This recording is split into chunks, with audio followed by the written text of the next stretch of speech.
Hola, bendiciones. Un gusto de tenerlos aquí nuevamente en esta plataforma, esperando que cada uno se encuentre bien, que estén gozando de paz y salud. En esta ocasión vengo a traer una pequeña asignación que sé que va a ser de edificación para ustedes como lo ha sido para mí. Algo muy personal que quiero compartir: estoy terminando mi tercer año de Instituto Bíblico, cual ha sido patrocinado por el Distrito del Este de la Asamblea de Dios. Y mi maestro ha querido que cada uno de los estudiantes escojan un capítulo del libro que estamos estudiando, cuál es Enseñando para Cambiar Vidas, del doctor Howard Hendricks. Y yo he escogido el capítulo número 2, cuál es La Ley de la Educación. En este libro podemos estudiar todas las fases que tanto como el maestro como el estudiante tienen que tener para tener una educación, una enseñanza eficaz, para poder aplicarla en nuestro diario vivir. ¿Cuántos creen que cada día vivimos situaciones donde nos convertimos estudiantes, donde nos convertimos profesores? Nos convertimos profesores en nuestros hogares, con nuestras esposas, nuestros esposos, nuestros hijos, nuestras familias, nuestros amigos, incluso hasta en nuestros trabajos, ¿verdad?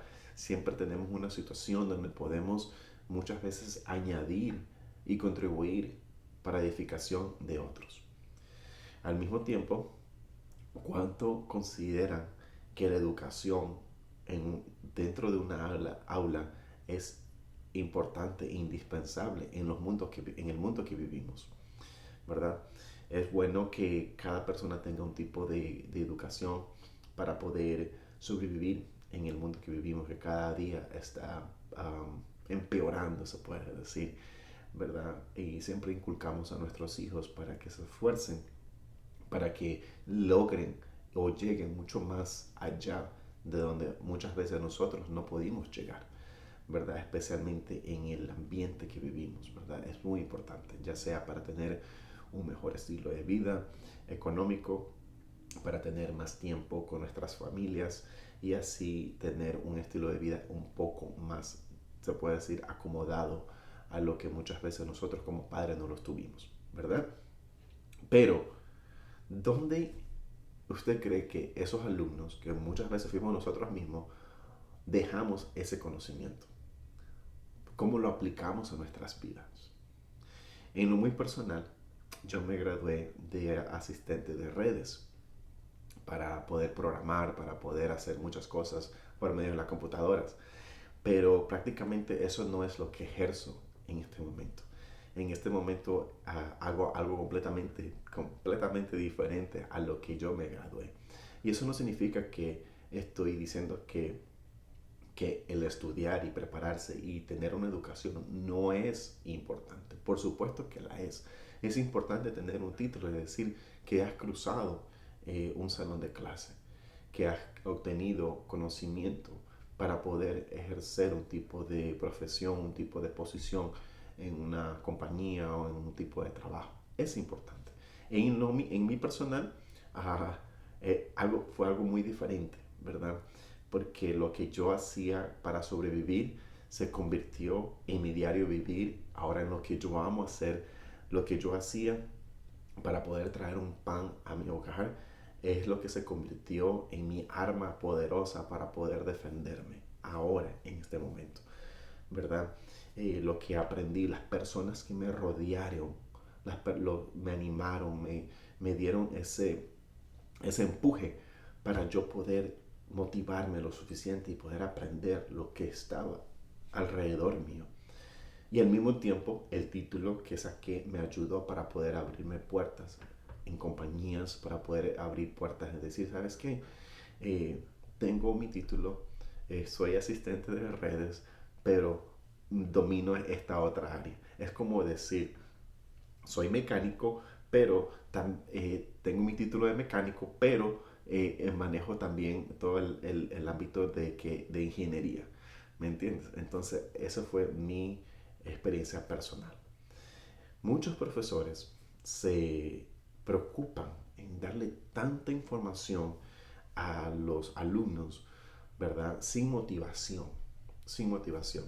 solamente se enfocan en darle pura información, conocimiento basada en libros, basada en científicos, para que al final del semestre toda esa información sea completamente sacada en medio de un examen o un papel, ¿verdad? Científicamente está comprobada que muchas veces solamente obtenemos y dejamos dentro de nosotros solamente 10% a un 15% de toda la información que fuimos dada en un salón de clase. ¿Por qué? Y eso no se basa basado a nuestra capacidad de aprender, sino que tal vez no fuimos lo suficientemente motivados, ¿verdad? Para poder obtener más de la información que nos fue dada, ¿verdad? El autor aquí en este momento dice que grandes maestros fueron estudiantes de grandes maestros. Significa que el maestro tiene que ser un motivador, tiene que ver la forma o la estrategia para poder estimular al estudiante, para que el estudiante se sienta interesado en la clase, se sienta parte de la clase, conociendo al estudiante, ¿verdad? Y entonces es algo que, por ejemplo, yo puedo decir que en mi trabajo, cuando yo aplicaba las cosas que yo veía, que aprendía, ¿verdad? Las personas que estuvieron alrededor mío me motivaron lo suficiente que yo me sentí motivado en aprender cada día, curioso en aprender cada día. ¿Cuántas personas aquí creen que muchas veces ya lo han aprendido todo y que no hay ya nada más que aprender? Algo muy erróneo. Muchas de esas ocasiones son nuestras juventud. Nuestra juventud aprende algo y ya piensa que ya no hay nada más que aprender, cual es algo muy erróneo. A mí me da gusto cuando veo adultos o adultos mayores esforzándose y tratando de aprender algo nuevo, ya sea un curso de uñas, ya sea una nueva estrategia para poder tener un mejor ingreso en sus hogares y cosas así, ¿verdad? Me alegro, me motiva eso mucho, me gozo cuando veo eso de allí. Entonces, siempre tenemos que buscar la forma de traer, enriquecer nuestra vida. Siempre va a haber espacio para poder aprender algo nuevo en nuestras vidas. Simplemente tenemos que tener una mentalidad dispuesta para poder hacer. No, pero es que no tengo tiempo para hacerlo. Bueno, vamos a buscar el tiempo. Tal vez no te estoy motivando para que vayas a un salón de clases de lunes a viernes, pero ¿qué tal si dejamos eh, nuestros entretenimientos de la noche, ya sea una novela, ya sea chequear nuestras redes sociales y nos enfocamos en aprender algo nuevo? ¿Qué tal si aprendemos un poco más de Jesús? ¿Qué tal si leemos un poco más la palabra y nos enfocamos en tal vez en un plan que ahora muchas veces las Biblias virtuales lo ofrecen? ¿Qué tal si aprendo un poco más de cómo cocinar, verdad? Entonces siempre hay algo nuevo que nosotros podemos aplicar a nuestras vidas para poder traer y enriquecer nuestro diario vivir. Estoy seguro de que lo que aprendemos podemos nosotros contribuir para que otros se sientan motivados y aprendan, ¿verdad? El autor aquí dice que la ley de la educación declara sencillamente en estas simples palabras: la manera que usted enseña determina cómo las personas aprenden. Si soy un buen profesor, y acuérdate que ser profesor no significa llevar un título. Ser profesor es estar dispuesto a ayudar y compartir lo que tú consideras que es correcto para que otros se beneficien. En otras palabras, nos convertimos profesores en nuestros hogares cuando algo nos va bien. Tenemos que ponernos la gorra de profesores para poder dirigir el campo de batalla, para poder dirigir a un hijo que está en rebeldía, para poder decir a nuestros hijos el camino correcto que tienen que seguir. Pero ojo, muchas veces diciendo qué camino tienen que escoger no significa que es el camino que nuestros hijos o las personas que escuchen nuestro consejo van a escoger, ¿verdad? Entonces, el autor aquí nos dice que los mejores maestros son los que logran que sus estudiantes lleguen a la conclusión correcta sin ellos nunca habérselas dicho. Significa que muchas veces nosotros vamos a dar el consejo adecuado, el consejo apropiado para la situación, pero al final del día, el que tiene la última decisión es la persona que está escogiendo nuestro consejo, nuestras palabras. Nosotros podemos ayudar, pero no podemos decidir por ellos. Al final del día, las personas o nuestros hijos, nuestra familia, nuestro cónyuge van a tener que ver, ¿verdad?, la mejor salida para poder llegar a sus propias conclusiones. ¿Ok? Amén. También el autor nos dice que la verdadera enseñanza no es la que imparte conocimiento, sino la que estimula a los alumnos a obtenerlo. Es posible decir que enseña mejor quien enseña menos. ¿Cuántos de ustedes hemos experimentado que nuestros padres, o muchas veces por ahí hay algún amigo o hay un cónyuge que siempre está, que nos habla, que nos habla, que nos habla, pero muchas veces hacemos completamente lo opuesto? Bueno, es muchas veces dar un consejo corto pero efectivo que un consejo largo y repetitivo que muchas veces entra por aquí y sale por acá. Eso es lo que nos está diciendo el autor, ¿verdad? Y algo que quería también añadir, que me llamó mucho la atención, dice que algunas personas ven la educación como una solución a las maldades de la sociedad. Sin embargo, la educación en sí misma no hace nada para combatir la maldad aquí en este mundo. De hecho, el conocimiento, aparte del amor de Dios, puede conducir a un orgullo. Eso lo dice la primera carta de Corintios 8:1, ¿verdad? Y tenemos que ser muy cautelosos con el conocimiento que tengamos, ¿verdad? Porque el conocimiento que viene a nosotros, ¿verdad? No es, no es porque nosotros lo hemos obtenido, sino porque el Señor nos ha dado ese privilegio de tener ese conocimiento, ¿verdad? La palabra de Dios dice que ese conocimiento se convierte en sabiduría cuando aplicamos la palabra de Dios. Conocimiento, Dios cogido de la mano, se convierte en sabiduría. Conocimiento del mundo, Dios no en la foto, se convierte en orgullo, se convierte en una arma destructiva muchas veces, ¿verdad? Entonces tenemos que estar muy alerta de cómo podemos distribuir el conocimiento y saber de dónde proviene. El conocimiento no es a nuestras costillas, o sea, en otra forma, no somos nosotros dueños de nuestro conocimiento. Es Él que da la forma de que nosotros podamos absorber toda esa materia, todo ese conocimiento para poder aplicarlo. Y es mucho mejor cuando va encaminado junto al temor y al amor de Dios. Amén.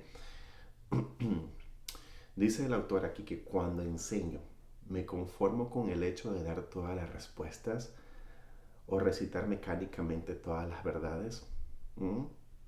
Bueno, muchas veces tratamos de evitar dolores, ¿verdad? Para aquellos que tienen hijos, muchas veces tratamos de darle el camino ya escogido a nuestros hijos para que caminen por el camino donde no existe dolor, ¿verdad? Muchas veces hacemos eso y ¿a qué padre le gustaría ver que su hijo va caminando por el camino incorrecto?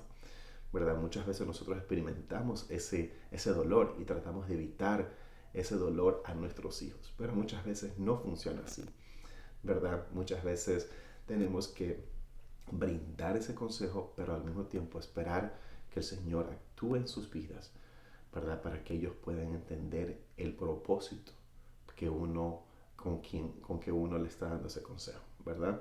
Un maestro no está interesado simplemente en inculcar principios. Más que eso, quiere contagiar a sus estudiantes para que ellos estén altamente emocionados en cuanto al proceso de aprendizaje. Qué maravilla poder enseñar y poder enseñarlo con entusiasmo. Qué maravilla poder decirle al mundo que pudiste conocer al Dios viviente y decirlo con un tipo de contagio para que la otra persona se contagie, Pero muchas veces las personas dicen, bueno, pero a mí se me hace difícil porque realmente no tengo ni un curso de teología o no sé muchos versículos en la Biblia. Y entonces, hermano, para decirte que para poder contagiar a alguien no necesitas realmente un curso de teología o estar en un tercer año de instituto bíblico.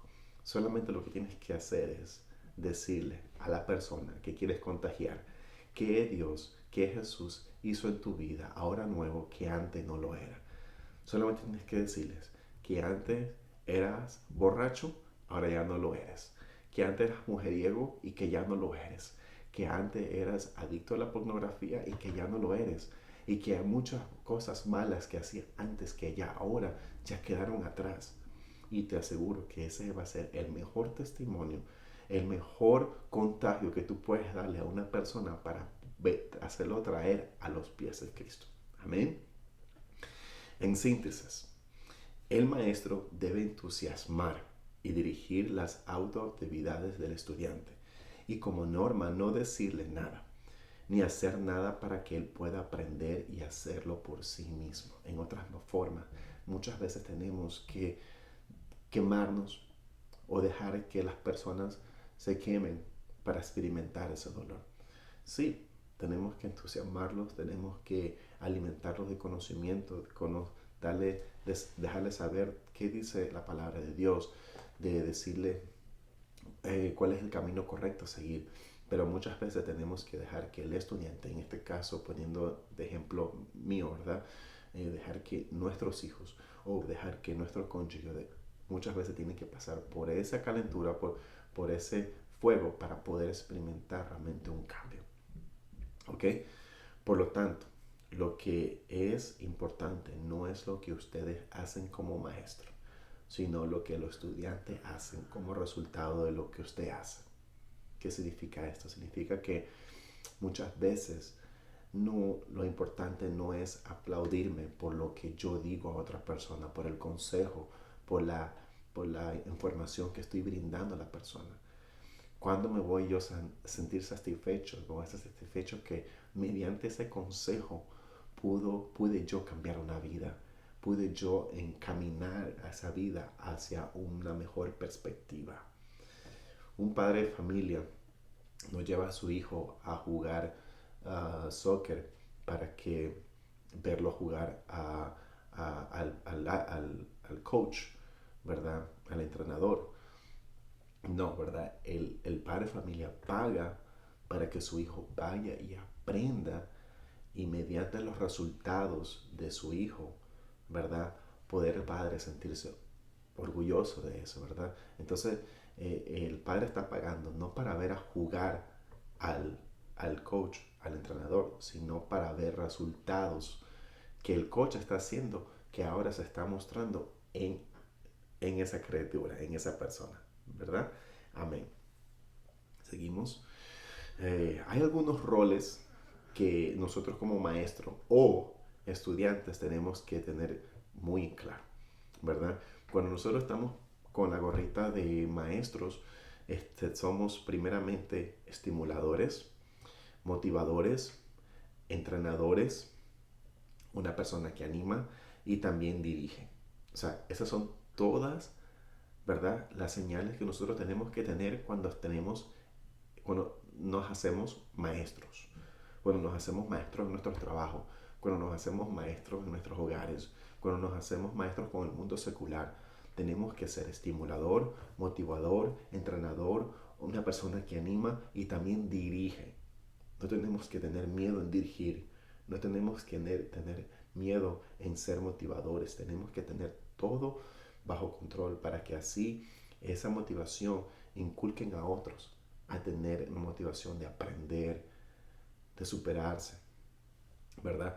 Siempre hay algo muy personal que quisiera compartir aquí cuando me acuerdo tanto cuando mi hija mayor vino a vivir conmigo, siempre yo estaba atrás de ella, tanto así que yo creo que llegó un momento dado de mi hija tener un tipo de decirme, bueno, papá, ¿me quieres o no me quieres? Pero yo estaba atrás de ella para motivarla, para entusiasmarla, tal vez de la forma que lo hacía, a lo mejor lo hacía un poquito duro, ¿verdad? Pero yo sentía que necesitaba un poco más de motivación en su ámbito estudiantil. Y gracias a Dios, no a la mía, no a mí, gracias a Dios, ella es una persona que está acabando ya su ciclo de bachillerato, ya está en camino de su segundo año de colegio y para mí es un mayor orgullo, ¿verdad? Que ella ahora ha podido aplicar muchas cosas que en ese momento para ella eran fastidiosas para poder hacer, que ahora ya lo hace regularmente, ¿verdad?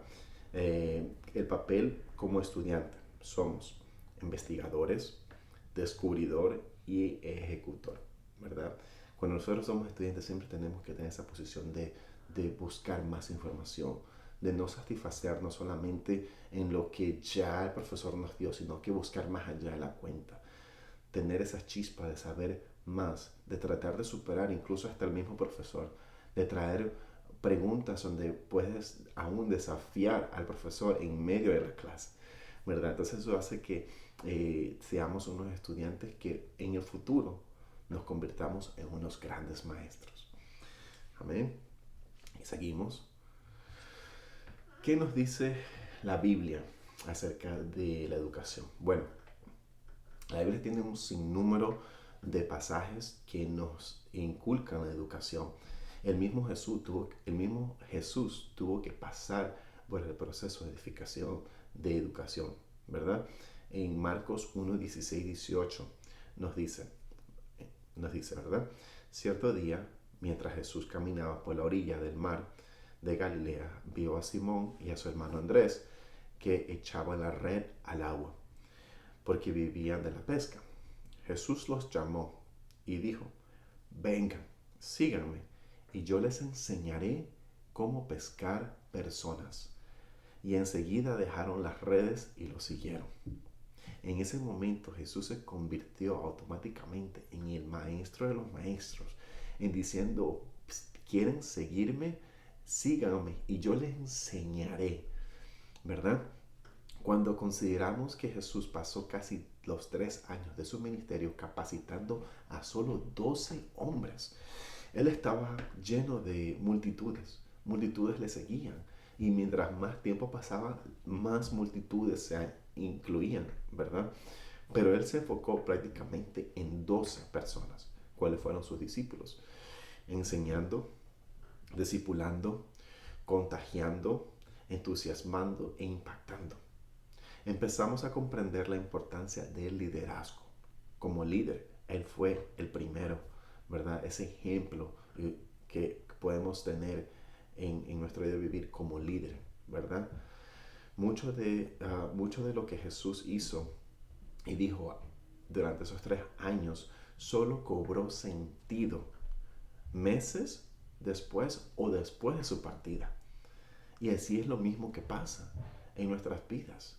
Muchas veces obtenemos conocimiento y no muchas veces lo aplicamos en nuestra vida automáticamente.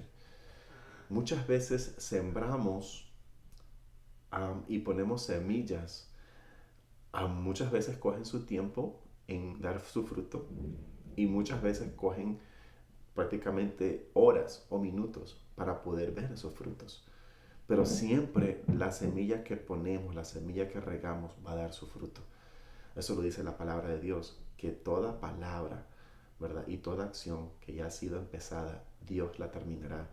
Que la palabra que es puesta y dada a otro, siempre cuando sea edificación, va a dar sus frutos.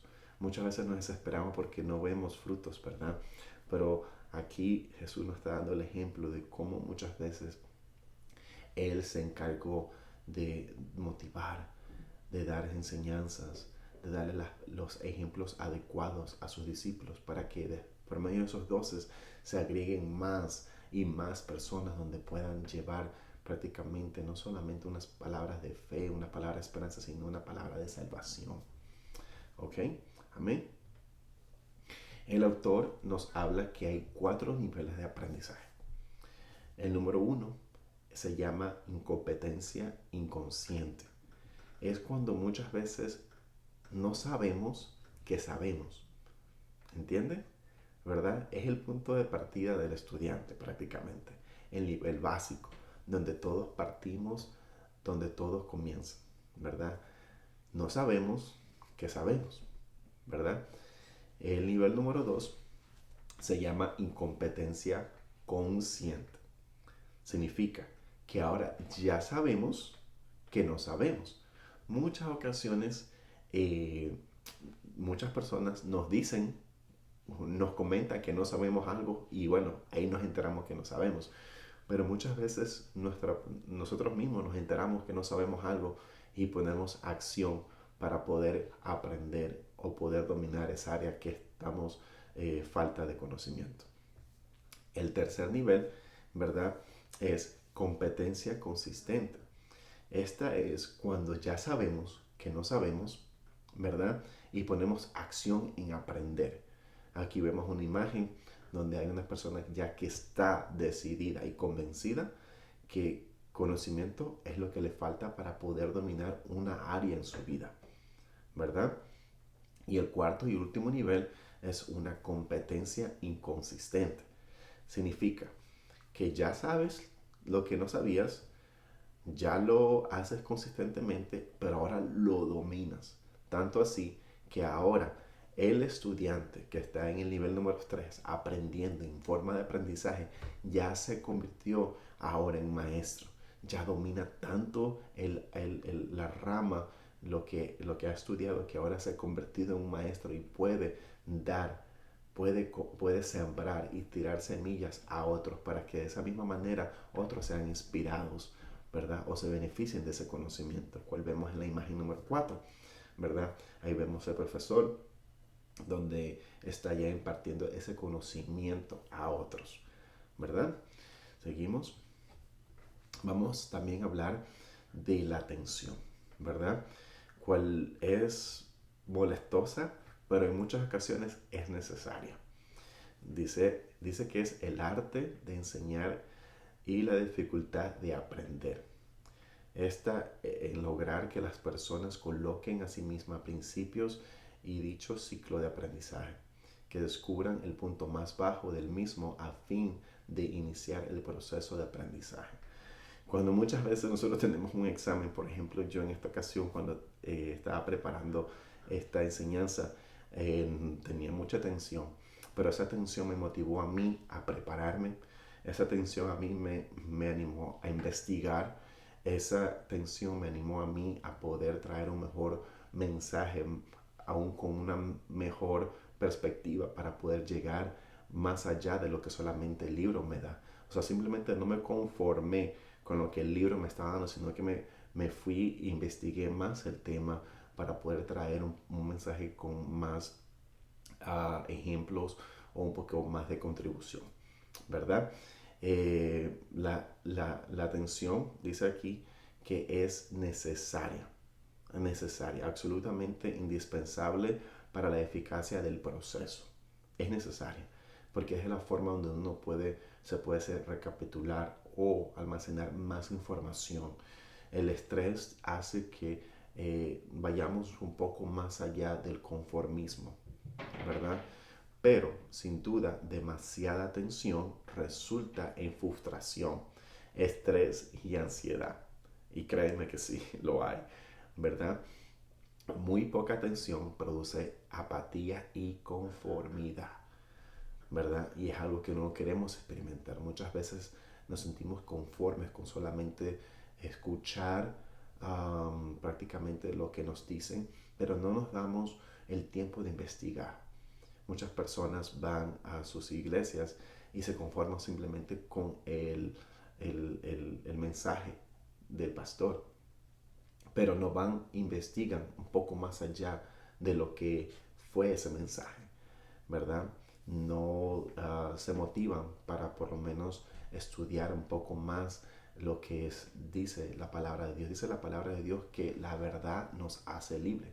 Significa que el estudio bíblico de cada creyente va a edificar la vida nuestra y va a quitarnos cada día la venda de los ojos nos va a confrontar con acciones que estamos haciendo ahora en este momento que tal vez ni sabemos que son erróneas.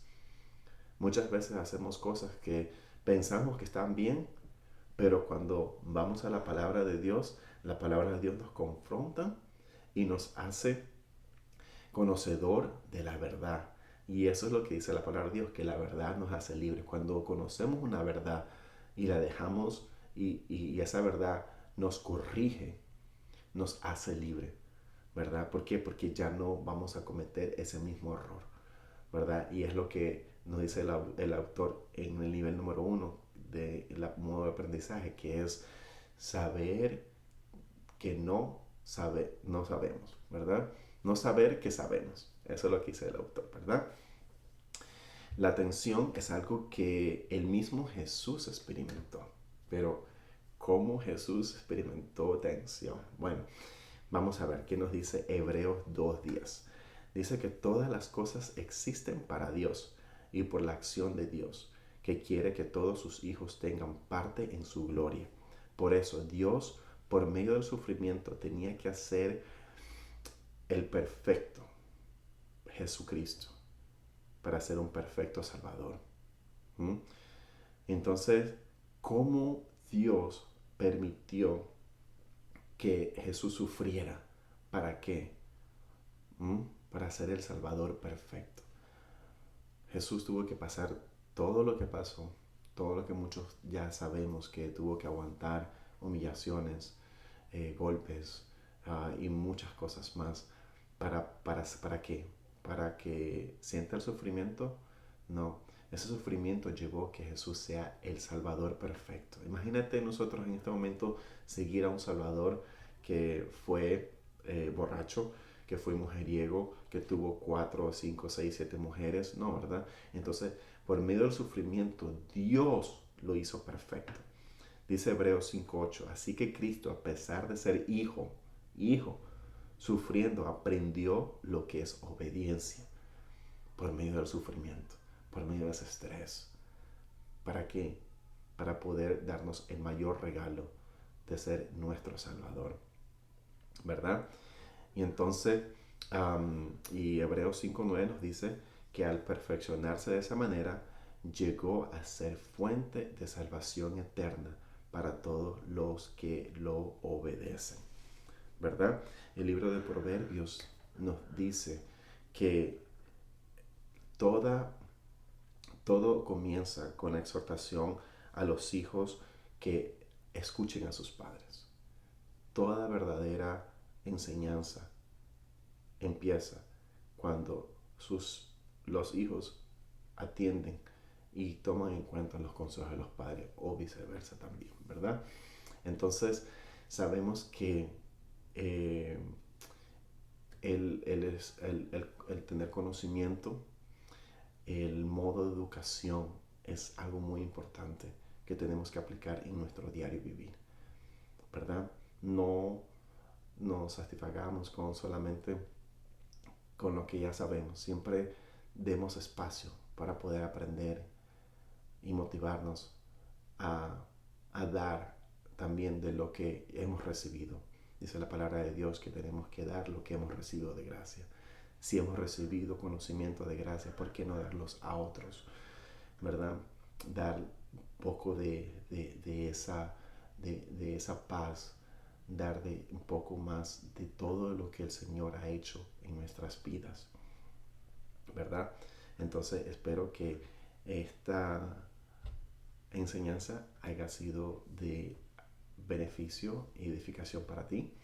Si tienes una pregunta o un comentario acerca de cómo lo hice, si me preparé, si no me preparé, por favor déjalos abajo en los comentarios. Te agradecería mucho.